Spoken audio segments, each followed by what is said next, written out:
সপ্তম শ্রেণীর শিক্ষার্থীরা তোমরা ডিজিটাল প্রযুক্তি বিষয়ের বার্ষিক সামষ্টিক মূল্যায়নের যে সিলেবাস এবং মানদণ্ড সেটি আমরা আজকে ভিডিও দেখব। সিলেবাসটি দেখে নাও। এখানে বলা হয়েছে যে তোমাদের শিক্ষণ অভিজ্ঞতা 2, শিক্ষণ অভিজ্ঞতা 5, শিক্ষণ অভিজ্ঞতা 7 এবং শিক্ষণ অভিজ্ঞতা 8। তার মানে বুদ্ধিভিত্তিক সম্পদের ব্যবহার 20 থেকে 37 পৃষ্ঠা পর্যন্ত। আমি যদি হই রোবট 61 পৃষ্ঠা থেকে 84 পৃষ্ঠা পর্যন্ত। গ্রাহক সেবা ডিজিটাল প্রযুক্তির ব্যবহার 97 পৃষ্ঠা থেকে 112 পৃষ্ঠা। যোগাযোগের নিয়ম মানেই 113 পৃষ্ঠা থেকে 128 পৃষ্ঠা।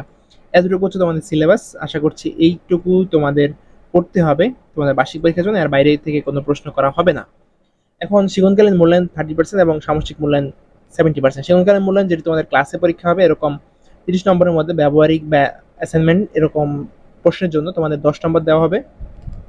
অনুসন্ধানমূলক কাজ, প্রকল্প বা প্রতিবেদন উপস্থাপন 10 নম্বর। শ্রেণীর কাজ যেটি তোমাদেরকে ক্লাসে করতে দিবে, যেমন একক কাজ, দলগত কাজ, ছক পূরণ, বক্স পূরণ, ফ্লোচার্ট অঙ্কন, এরকম প্রশ্নের জন্য 10 নম্বর থাকবে। টোটাল 30 নম্বরের প্রশ্ন শিক্ষণকালীন মূল্যায়ন থাকবে।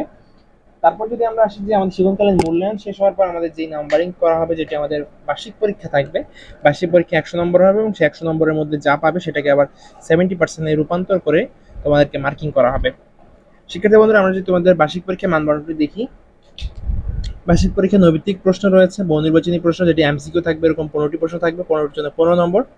এক কথায় উত্তর থাকে, এক কথায় উত্তর মানে যেখানে কোনো অপশন থাকবে না, প্রশ্ন থাকবে শুধু, এরকম এক কথায় উত্তর দিবে। 10টি প্রশ্নের জন্য 10 নম্বর। সংক্ষিপ্ত প্রশ্নের উত্তর 10টি প্রশ্ন থাকবে, 2 নম্বর করে থাকবে, 20 নম্বর। রচনামূলক প্রশ্ন যেটি দৃশ্যপটবিহীন, কোনো উদ্দীপক থাকবে না, এরকম প্রশ্ন 5টি থাকবে, এর মধ্যে 3টি প্রশ্নের অ্যান্সার দেওয়া লাগবে, 3 5 15 নম্বর।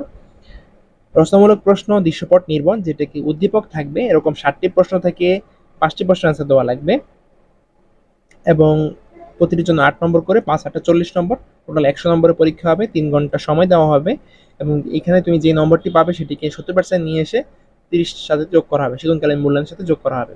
শিক্ষার্থী বন্ধুরা, আমরা খুব শীঘ্রই ডিজিটাল প্রযুক্তি বিষয়ে যেই নমুনা প্রশ্ন সেটি আমরা দেখানোর চেষ্টা করবো। যারা আমার চ্যানেলটি এখন সাবস্ক্রাইব করেন, চ্যানেলটি সাবস্ক্রাইব করে দিবে, ভিডিওটি বেশি বেশি বন্ধুদের শেয়ার করে দিবে। ধন্যবাদ। অনলাইনে কেনাকাটা করতে পছন্দ করো, দারাজের একটি গ্রুপ আমাদের খোলা হয়েছে, তোমরা চাইলে এই গ্রুপে যুক্ত হতে পারো। গ্রুপের লিংক ভিডিও ডেসক্রিপশন বক্সে দেওয়া থাকবে।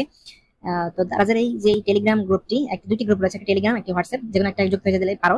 এখানে তোমরা দারাজের কখন কোন অফারটি দেয়, কখন কোন অফারে তোমরা ভালো সুযোগ নিতে পারো। যেমন এখানে একটা দেখতে পাচ্ছ, এখানে একটি দোলনা রয়েছে, এটি 1150 টাকা দাম, কিন্তু তোমরা চাইলে 225 টাকা কিনতে পারো। সেটি কিভাবে কিনতে পারবে, কখন এই অফারটি থাকবে, কতজন এই অফারটি নিতে পারবে, সেসব বিস্তারিত এই গ্রুপে বলা আছে। তোমরা চাইলে এই গ্রুপে যুক্ত হয়ে যেতে পারো।